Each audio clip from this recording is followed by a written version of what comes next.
Berita baik untuk semua yang mencari pekerjaan. Peluang untuk memenuhi jawatan kosong dibawakan khas oleh Sarawak FM bersama Kementerian Sumber Manusia bersama Perkeso.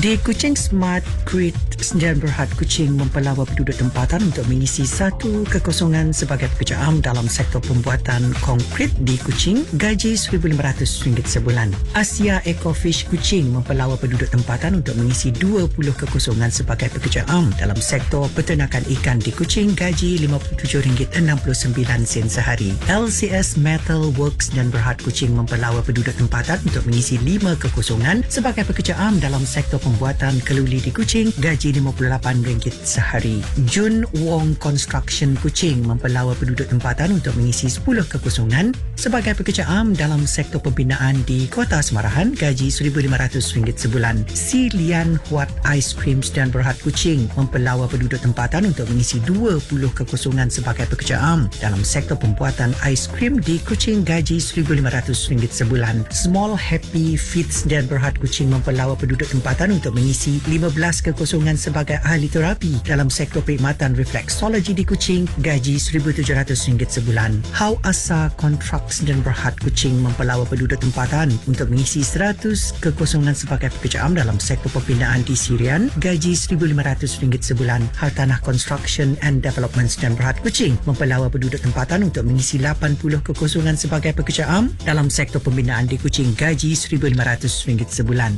Jawatan kosong di Bintulu, Multimac Engineering Sdn Bhd Bintulu mempelawa penduduk tempatan untuk mengisi pelbagai kekosongan dalam sektor pembuatan di Bintulu, gaji RM1,500 hingga RM1,800 sebulan. CC Fresh Wholesale and Supermarket Sdn Bhd Bintulu mempelawa penduduk tempatan untuk mengisi pelbagai kekosongan dalam sektor perkhidmatan di Bintulu, gaji RM1,500 hingga RM2,000 sebulan. EP Enterprise Bintulu mempelawa penduduk tempatan untuk mengisi 2 kekosongan sebagai tukang masak dalam sektor perkhidmatan di Bintulu, gaji RM1,500 sebulan. Max Bill Trading Sdn Bhd Bintulu mempelawa penduduk tempatan untuk mengisi 30 kekosongan sebagai pekerja am dalam sektor perkhidmatan kedai kantin di Bintulu, gaji RM1,500 sebulan. Green Pallet Sarawak Sdn Bhd Bintulu mempelawa penduduk tempatan untuk mengisi 30 kekosongan sebagai pekerja am dalam sektor pembuatan kayu di Bintulu, gaji RM1,500 sebulan. Jawatan kosong di Miri, Rainbow Lighting Miri Sdn Bhd Miri mempelawa penduduk tempatan untuk mengisi 10 kekosongan sebagai pekerja am dalam sektor perdagangan lampu di Miri, gaji RM1,500 sebulan. TK Jaya Plantation Sdn Bhd Miri mempelawa penduduk tempatan untuk mengisi 50 kekosongan sebagai pekerja am dalam sektor peladangan kelapa sawit di Limbang, gaji RM1,500 sebulan.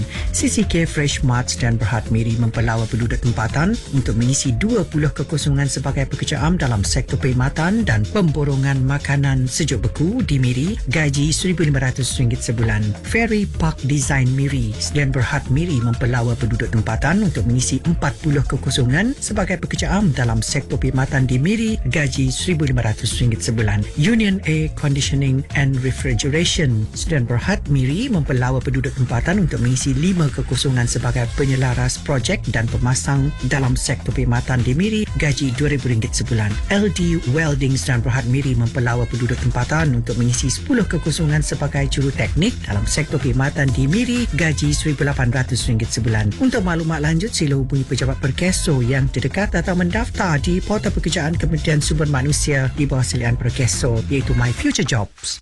Berita baik untuk semua yang mencari pekerjaan. Peluang untuk memenuhi jawatan kosong dibawakan khas oleh Sarawak FM bersama Kementerian Sumber Manusia bersama Perkeso. Rancangan iklan jawatan kosong My Future Jobs ini diterbitkan oleh Unit Pemasaran, Promosi dan Kawaselia RTM Sarawak dan My Future Jobs Broadcast Center. Jangan lupa untuk mengikuti sambungan bahagian kedua dan bahagian ketiga program ini pada esok dan Khamis ini pukul 1.30 tengah hari dan ulangannya pada pukul 5.30 petang hanya di Sarawak FM Sehati Sejiwa.